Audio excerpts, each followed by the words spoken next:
दोस्तों welcome to my channel Bihar affairs. आज हम जानेंगे कोहिनूर का इतिहास, कोहिनूर डायमंड और इसके माइनिंग से लेकर किस किस के पास होते हुए कैसे टावर ऑफ लंदन में पहुंचा, और बहुत कुछ पहले इसके इतिहास को समझते हैं कि इतिहास इसका क्या है और ये कैसे कैसे किन राजाओं के पास होते हुए कैसे ये टावर ऑफ लंदन तक पहुँचा। तो चलिए आगे बढ़ते हैं। इसके इतिहास की बात करें तो इसका इतिहास लगभग 5000 वर्ष पुराना है। कोहिनूर कई देशों का सफ़र करते हुए कई राजा महाराजाओं के हाथ से होते हुए अंततः वर्तमान में लंदन के टावर में सुरक्षित रखा गया। और हीरे का इतिहास लगभग 5000 वर्ष पहले से शुरू होता है और 13वीं शताब्दी में सन 1304 में ये मालवा के राजा की निगरानी में सबसे प्राचीनतम हीरा था। ये पहले निकला था गोलकोंडा से, जो आंध्र प्रदेश में है, गोलकोंडा माइन से, और वहाँ से इस हीरे का माइनिंग की गई थी। हालांकि इसका साक्ष्य कोई प्रमाण नहीं मिलता है कि पहले इस हीरा को किसने देखा था या कैसे निकाला गया। फिर 1339 में इस हीरे को समरकंद के नगर में लगभग 300 वर्ष तक रखा गया। इस समय कुछ वर्षों तक हिंदी साहित्य में हीरे को लेकर बहुत सारी रोचक अंधविश्वास से भरा हुआ कथन प्रचलित था। इसके अनुसार ये भी था कि ये जो हीरा है कई दोषों से घिरा हुआ है, जो भी इसको पहनता है उसकी बदकिस्मती आ जाती है और इसलिए कोई इसको धारण नहीं करना चाहता है, और ये इसलिए इसका कभी व्यापार नहीं हुआ। ये कभी कोहिनूर को कोई खरीदा या बेचा नहीं, ये हमेशा ट्रांसफ़र होता रहा है राजाओं से, या कोई उपहार के कोई भेंट दिया है किसी को, या इसको जीता गया है। कोहिनूर कई मुग़ल शासकों के अधीन रहा। 14वीं शताब्दी में दिल्ली के शासक अलाउद्दीन खिलजी के पास पहुंच में ये हीरा रहा। फिर 1526 में मुग़ल शासक बाबर ने अपने बाबरनामा में भी हीरे का उल्लेख करते हुए बताया है कि यह हीरा सुल्तान इब्राहिम लोदी ने भेंट किया है। उन्होंने इसे बाबर का हीरा बताया। बाबर के वंशज औरंगजेब तथा हुमायूं ने राज्य के इस अमूल्य हीरे की सौगात को सुरक्षा करते हुए अपने वंशज मोहम्मद, जो औरंगजेब का पोता था, उसको सौंपा। इसे लाहौर के बादशाही मस्जिद में ले आया, जो लाहौर में बादशाही मस्जिद था। सुल्तान मोहम्मद बहुत ही निडर और कुशल शासक था। इसने कई राज्यों को अपने अधीन कर लिए थे। इसके बाद 1739 में नादिर शाह भारत आता है और वे सुल्तान मोहम्मद के राज पर शासन करना चाहता था। आखिरकार उन्होंने सुल्तान मोहम्मद को हरा दिया और सुल्तान तथा उनके राज के धरोहरों को उसके अधीन कर लिया। तब नादिर शाह ने इस राज के बेशकीमती हीरे को कोहिनूर का नाम दिया था। मतलब इस हीरे का नामकरण जो हुआ नादिर शाह द्वारा कोहिनूर दिया गया। इसके बाद इस हीरे ने कई सालों तक पर्सिया में रहा। कोहिनूर को देखने के बाद पर्सिया के कैद में रहा। कोहिनूर को देखने के लिए नादिर शाह लंबे तक जीवित नहीं रहा। 1747 में उसकी हत्या कर दी गई। इसके बाद उसका जो जनरल था अहमद शाह दुरानी, उसके कब्जे में ले लिया। फिर अहमद शाह दुरानी का वंशज शाह शुजा दुरानी कोहिनूर को 1813 में वापस भारत लेकर आया। इसे उन्होंने हाथ में कड़े में जड़वा कर कई दिनों तक पहना रखा, कहा जाता है ऐसा। फिर आखिर में शुजा दुरानी ने कोहिनूर को सिख समुदाय के संस्थापक जो रंजीत सिंह थे, जो पाकिस्तान पे उनका साम्राज्य था, फिर उनको दे दिया गया, क्योंकि शाह शुजा दुरानी को अफ़गानिस्तान से लड़ने और राजगद्दी वापस लेने में मदद की थी रंजीत सिंह ने। फिर महाराजा रंजीत सिंह ने अपने वसूयत में कोहिनूर हीरे को उनके मृत्यु के बाद कहा गया था कि जगन्नाथपुरी, जो उड़ीसा में है भारत के मंदिर, वहाँ पे रखने की बात कही थी। हालांकि ईस्ट इंडिया कंपनी ने उनकी वसीयत नहीं मानी और 29 मार्च 1849 को सेकंड एंग्लो सिख वॉर होता है, जिसमें सिख युद्ध के संपत्ति पर ब्रिटिश फोर्स ने राजा रंजीत सिंह को हरा दिया था और राजा रंजीत सिंह की सभी संपत्ति तराज पर कब्जा कर लिया। ब्रिटिश सरकार ने लाहौर को संधि लागू करते हुए कोहिनूर को ब्रिटिश की महारानी विक्टोरिया को सौंपने की बात कही थी। अब रही बात कोहिनूर हीरा कहाँ है, तभी कोहिनूर हीरा कई देशों का सफ़र करते हुए राजा महाराजाओं के हाथ से होते हुए वर्तमान में लंदन ऑफ टावर में स्थित सुरक्षित रखा गया। अगर इसकी कीमत की बात करें तो बाबर ने इस हीरे का मूल्य बताते हुए कहा है कि बाबरनामा में कि इस बेशकीमती और महंगा रत्न है जिसकी कीमत पूरी दुनिया में एक दिन के आय के आधे मूल्य के लगभग है। हालांकि ब्रिटिश कंपनी द्वारा कोहिनूर का रखना और रंजीत सिंह के निगरानी में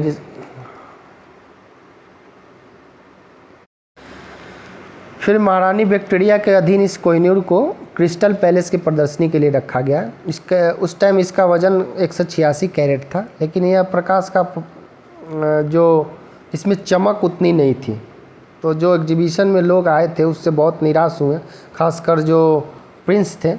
तो 1852 में इसे डच के जौहरी जो था मिस्टर कैंटर को दिया गया, जिसने इसे काट कर 105 कैरेट का कर दिया। इसे काट कर ओवल शेप में किया गया। और महारानी विक्टोरिया के वसीयत की बात करें तो महारानी विक्टोरिया इसे किसी ख़ास मौके पर पहनती थी।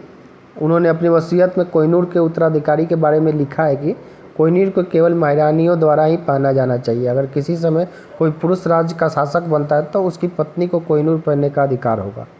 हालांकि महारानी विक्टोरिया की मृत्यु के बाद कोहिनूर को महारानी के ताज में जड़ दिया गया है, जैसा कि आप देख सकते हैं। ये ताज के ब्रिटेन के महारानियों द्वारा पहना जाता है। इसका वजन लगभग कहा जाता है 104 कैरेट है। और कोहिनूर इंग्लैंड के राजसी परिवार में महारानी के ताज में लगभग 2000 हीरो के साथ जड़ा गया है। और इस ताज को लंदन ऑफ टावर में रखा गया और इसे देखने के लिए कई लोग दूर दूर से आते हैं। और ये राजसी परिवार का अमूल्य धरोहर है। और इसे महारानी विक्टोरिया के बाद महारानी अलेक्जेंडर जो एडवर्ड 7 की पत्नी थी, इसके बाद महारानी मेरी तथा फिर एलिजाबेथ द्वारा पहना गया। अब इशू हुआ है क्या, कोहिनूर पे हमेशा कुछ ना कुछ बवाल होते रहा। कई देशों ने क्लेम किया है। अब कई देश अपना हक जताते हैं। भारत कहता है कि कोहिनूर भारत की संपदा है, जिसे ब्रिटिशों ने गलत तरीके से लूट लिया। वहीं ब्रिटिश सरकार कहती है कोहिनूर को रंजीत सिंह ने लाहौर शांति संधि के दौरान ब्रिटिश को तोहफे में दिया था। हालांकि ये सही नहीं है। जब इनको तोहफे में अंग्रेज ने दिलीप सिंह ने तोहफे में दिया था तो महज कहा जाता है कि 6 साल के थे। तो अंग्रेज़ों ने ये ज़बरदस्ती लिया था।